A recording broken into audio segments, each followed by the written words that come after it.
Very good morning. I hope आप कल का रिविजन करके आए होंगे। क्विकली रिवाइज करते हैं। बहुत इजी टॉपिक था कल का, 5 stages of the process of strategic management. ठीक है, स्मार्ट नोट्स पे आ जाओ। Stages in strategic management, chapter number 5। First stage of strategic vision, mission, goals and objectives.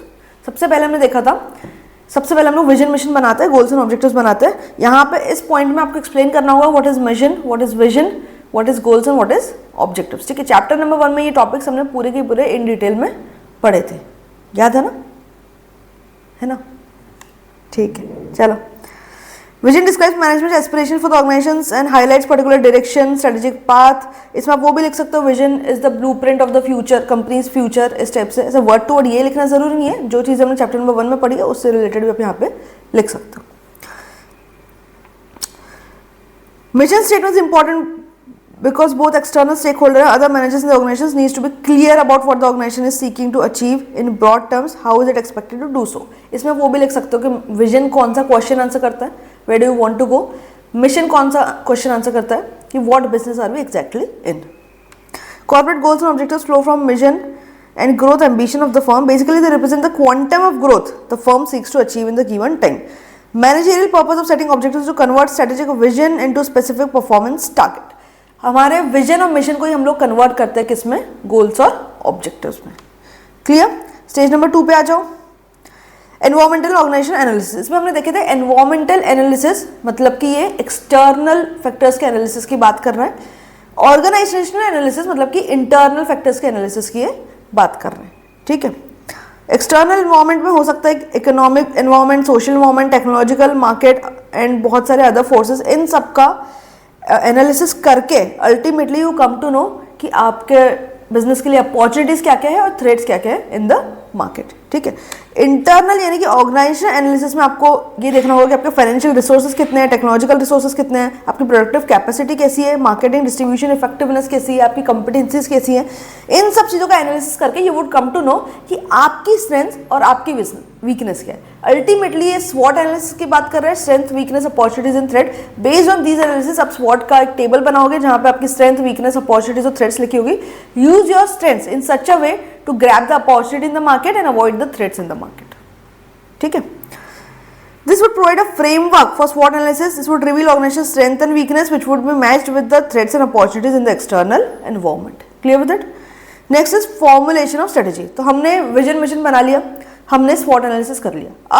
अब जो नेक्स्ट स्टेज आता है, यहाँ पे हम लोग स्ट्रेटेजी का फॉर्मुलेशन करते हैं। स्ट्रेटेजी फॉर्म करने से पहले ये इंपॉर्टेंट है कि जितने स्ट्रेटेजिक ऑल्टरनेटिव्स आपके पास अवेलेबल है उसका आप डीप एनालिसिस करो।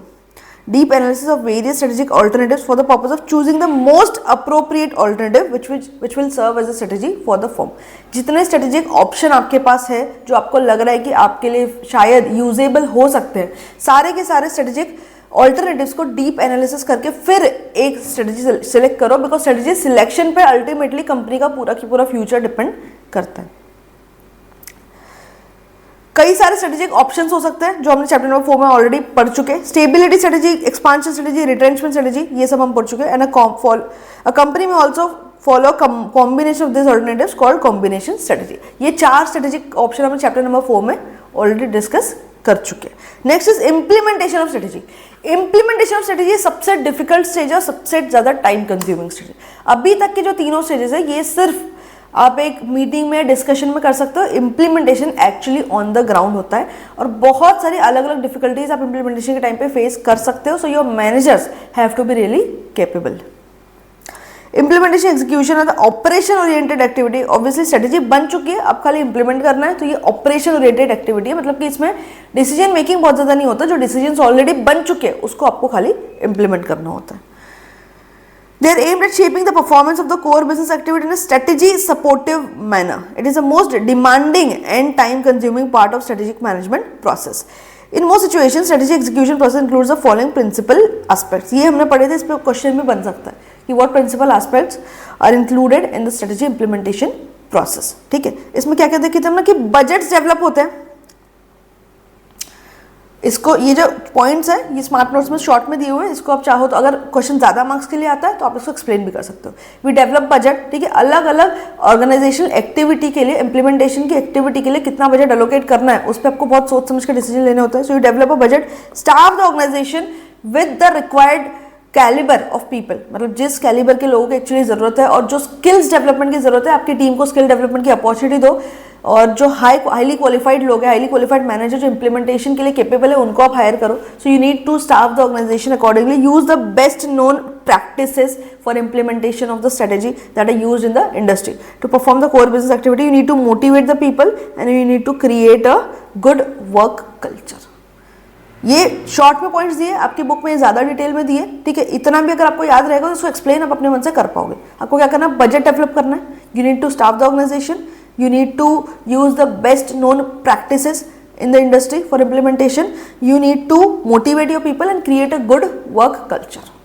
ठीक है, एक बार फिर से ट्राई करो बिना बुक में देखे. You need to develop, अभी तक भी नहीं देख रहे थे, ऐसा बोल रहे हो. You need to develop budget. You need to develop budget. You need to staff people, staffing the organization with the required people, with the required qualification of people. ठीक है. Third, you need to use the best known practices. You need to motivate people and you need to create the good work environment या फिर creating a good work culture in the organization. 5 he points हैं, 5 points है, easy है. You need to develop budget. You need to do the staffing in the organization. You need to use the best known practices for implementation. You need to motivate people and you need to create a good work culture. ठीक है. Good strategy execution involves creating strong fits. ये भी हमने कल पढ़े थे कि आपकी स्ट्रेटेजी आपके ऑर्गेनाइजेशन के काफ़ी सारी चीज़ों के साथ अलाइन होना जरूरी है, तभी जाके आपका इंप्लीमेंटेशन सही से हो पाएगा. सही मैच होना चाहिए स्ट्रेटेजी और ऑर्गेनाइजेशन कैपेबिलिटीज़ के बीच, स्ट्रेटेजी और रिवॉर्ड स्ट्रक्चर के बीच, स्ट्रेटेजी और इंटरनल ऑपरेटिंग सिस्टम के बीच, strategy and organizational work culture के बीच. आपकी स्ट्रेटेजी इंप्लीमेंट के लिए जो भी फिजिबल रिवॉर्ड आप दे सकते हो वो दो. स्ट्रेटेजी इंप्लीमेंट करने के लिए, स्ट्रेटेजी को सपोर्ट करने के लिए जो ऑर्गेनाइजेशनल कैपेबिलिटीज रिक्वायर्ड है आप उसको डेवलप करो. जैसा वर्क क्लाइमेट रिक्वायर्ड होगा फॉर इंप्लीमेंटेशन ऑफ स्ट्रेटेजी वैसा वर्क क्लाइमेट आप डेवलप करो. तो हर कुछ in according with the strategy, everything in accordance with the strategy. ठीक है. So this is about implementation. Next stage is strategy evaluation and control. ये final stage है. आप इवैल्यूएट करते हो कि आपकी प्रोग्रेस कितनी हुई है, जो रिजल्ट एक्सपेक्टेड थे वो आपको मिले हैं या नहीं मिले.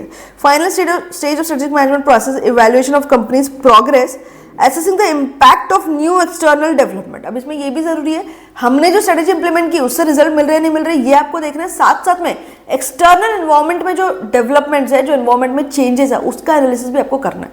कभी कभी हो सकता है कि आपने जो सही स्ट्रेटेजी सिलेक्ट की थी, आपने इंप्लीमेंटेशन भी सही से किया था, but because of some environmental changes you are not getting the desired results. So you need to check your progress. You need to assess the impact of development in external environment, making corrective adjustments, और उसके हिसाब से जो भी required है you make corrective adjustments as soon as possible. This is trigger point for deciding whether to continue or change the company's vision, objective, strategy or strategy execution methods. अब ये एक trigger point भी हो सकता है. अगर आपको अपने results मिल रहे हैं, external environment आपके लिए supportive है, तो you keep going using the same strategy. If there are changes in the external environment या फिर आपको लग रहा है कि आपकी strategy you are not getting the desired results, तो you need to think upon it कि क्या हमको अपना विजन मिशन ऑब्जेक्टिव चेंज करने की जरूरत है. Do we need to change the strategy? If yes, तो you need to take corrective actions as soon as possible. इसके साथ ऊपर वाले नेक्स्ट पीछे के पेज पे आ जाओ. हमने कि पढ़ा था टेबल या chart, whatever call it, Fred or David ने दिया था. दिस इज नथिंग बट जो 5 स्टेजेस हमने डिस्कस किए उसको एक चार्ट फॉर्म में बना के दिया था. डेवलपिंग विजन मिशन ये था हमारा stage number 1. Environmental analysis and organisational analysis ये था हमारा stage number 2. Generate, analyse and select strategies ये था हमारा स्टेज नंबर 3. इंप्लीमेंटेशन स्ट्रेटेजी ये था stage number 4 and strategic evaluation control ये था हमारा स्टेज नंबर 5. That's it. इतना देखा था हमने कल. Okay, let's start today's topic.